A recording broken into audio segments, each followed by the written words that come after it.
Hey everybody, how's it going? This video is going to be another Grey Knights video for a pure Grey Knights list, but I'm focusing on a specific piece of war gear, and that is the Servo skull. It's something that I don't think is considered that much, and I think you may want to take a look at it. I think it can be a contender piece of war gear, once given more thought. And the Servo skull can be taken by a Grandmaster, a Brother Captain, a Librarian, or a Tech Marine, which is interesting. The Tech Marine's point cost is a little bit less than for the HQs. I don't know if that was a mistake or not. It makes sense fluff-wise. He is a Tech Marine. They are Servo skulls. But I didn't see anything in the FAQ when I last checked it that mentioned anything about his point cost for his Servo skulls being wrong. But of course, I might have missed it, so I don't know offhand. What I'm going to do is I'm going to read the Servo skull's description as far as what it does, and then I'm going to my thoughts on it and things of that nature. So firstly, Servo skulls are treated as counters rather than units for all intents and purposes. They are placed on the battlefield after deployment areas have been determined, but before any forces are deployed. Each Servo skull can be placed anywhere on the battlefield outside the enemy's deployment zone. Once deployed, Servo skulls do not move.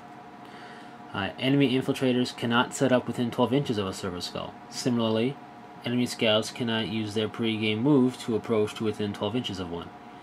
A friendly unit arriving by D-strike rolls 1d6 less for scatter if it aims to arrive within 12 inches of a Servo skull. Likewise, friendly blast templates placed within 12 inches of a Servo skull roll 1d6 less for scatter. Servo skulls are considered too small and agile to be attacked and cannot be harmed in any way. However, should an enemy unit move to within 6 inches, then the Servo skull will self-destruct or flee the battlefield or insert fluffy way to remove it from play here. Basically, if an enemy enters within 6 inches of it, you remove the Servo skull from play. Also, a bit of knowledge, if you will, you cannot stack Servo skulls, meaning if you're coming in within range of 2, you still roll only 1d6 less. You don't subtract all your dice. So you can't make it into a cheaper teleport homer. So firstly, let's look at the disadvantage of Servo skulls. One disadvantage, which I also consider an advantage, and I'll get into that later, is the fact that they're going to be on the board since the beginning of the game. Which means your opponent's going to know that those may be potential hotspots or something that you're going to be doing with them potentially. Your opponent can move to them and pretty much nullify them within turn 1 or 2, depending where you put it, because they're there since the beginning of the game. Also, a disadvantage, it's not even so much of the Servo skull's ability, it's more so of player mindset. Because a teleport homer, for example, is a sure thing, the thought process of still rolling a scatter die and all that may be a little bit undesirable for some players. I don't see a problem with it, but some people may not, so they may not like it because of that reason. However, let's look at some strengths, some basic strengths. First off, it's more utilitarian than a teleport homer, and I consider that kind of as far as what it's doing and what you're buying for it, it's contender. I think the Servo skull is a bit more utilitarian in that aspect. An advantage is that it's on the board right away, so you can put it where you need them or where you want them, and knowing your limitations, where you can deploy it, what happens if the enemy gets within 6 inches, I think you can put it somewhere advantageous for you that you can utilize it for a decent amount of the game. Also, it gets into your opponent's head. Even before deployment happens, you're putting threat spots down on the table. You're just going, check this out. Servo skull here, Servo skull there, Servo skull there, Servo skull there, whatever. This is what, first your opponent's probably going to go, what does that do? Secondly, after that, your opponent's going to go, okay, those are the zones I got to worry about. Something's going to happen. Of course, you can trick your opponent and nothing can happen, or something could happen. Also, they cost less than a teleport homer, and you can buy up to three of them per entry. So for one HQ, for example, the Grandmaster can have 3 Servo skulls, and 3 Servo skulls cost as much as one teleport homer. So that's pretty cool.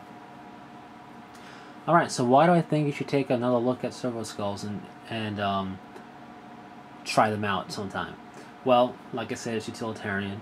Firstly, the deep striking. When you deep strike in, anything that can deep strike in your army can utilize it.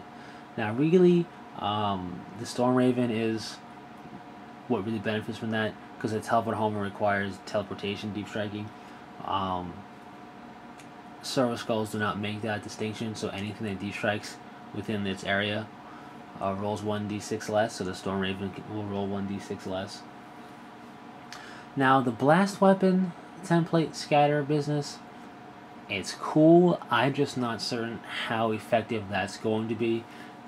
If you consider they have to be within 12 inches of the servo skull, really for you to target them, because you can't just put the blast template on something that doesn't target it.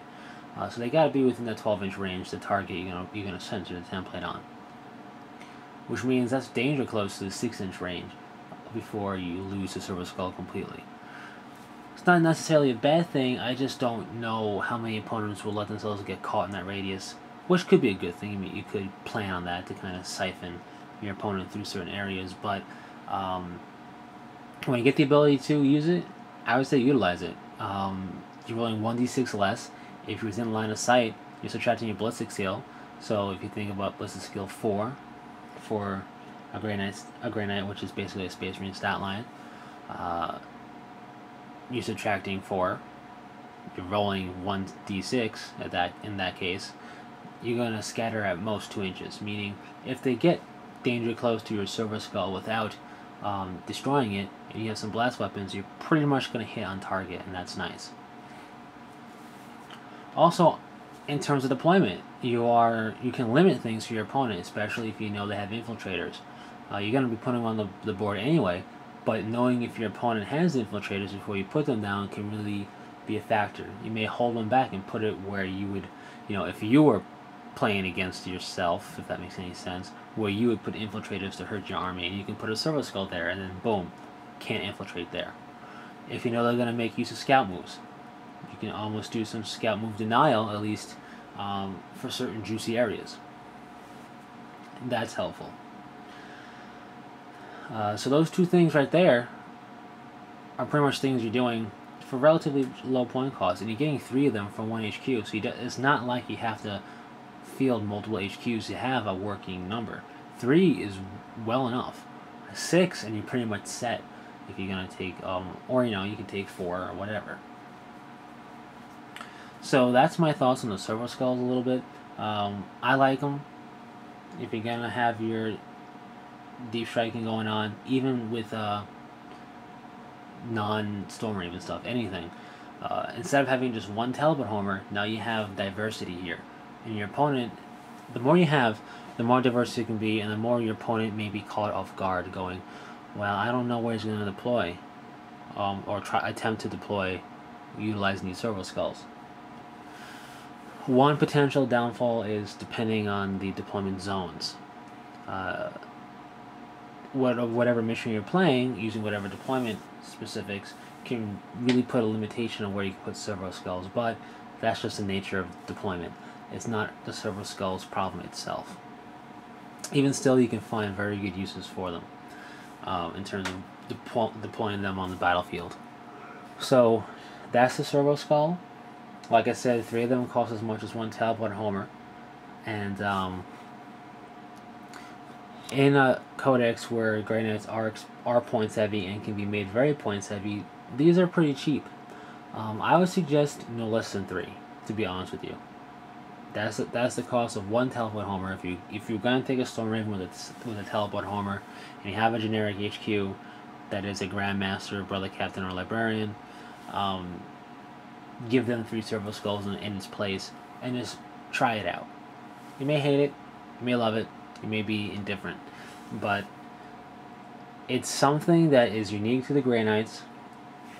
I think it's helpful, both for your deep striking and when you get the chance, your blast weapons, as well as it's a thorn in your side for your opponent a bit. Can't infiltrate in the area, can't use a scout move to get within it, and if you plan for it, whether your opponent bull rushes to try and get rid, of your Servo skulls as soon as possible, or tries to meander away from them. If you plan for either of those two contingencies, you're kind of already setting the tempo. Not kind of, you are setting the tempo. These things are nice for setting the tempo. It's before any side deploys. So right off the bat, before your opponent even puts models on the field, it's already getting into their head. You're already setting the tempo. Your opponent's already probably looking to react to them.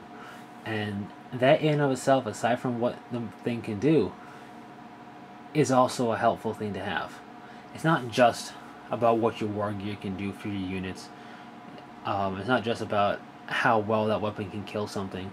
It's about how your opponent is going to react to it, what they're going to think. And if you can get in their head a little bit, if you can make them already think reactively instead of being proactive, you're on the step to controlling the tempo of the game. And when you control the tempo of the game, you can make your opponent go to the beat of your own drum in a kind of way, which means you're going to have an advantage innately. At least that's my opinion, and it's worked well for me so far, setting tempo. So that's pretty much it. That's my take on the Servo Skull. It was a long-winded ramble for just one piece of war gear that I do know when the store copies were out before the Codex came out, people were looking at the Servo Skulls and going, oh man, it's pretty cool. Then the Codex came out, and talk about the Servo Skulls kind of dwindled. And I feel it's still very useful. I think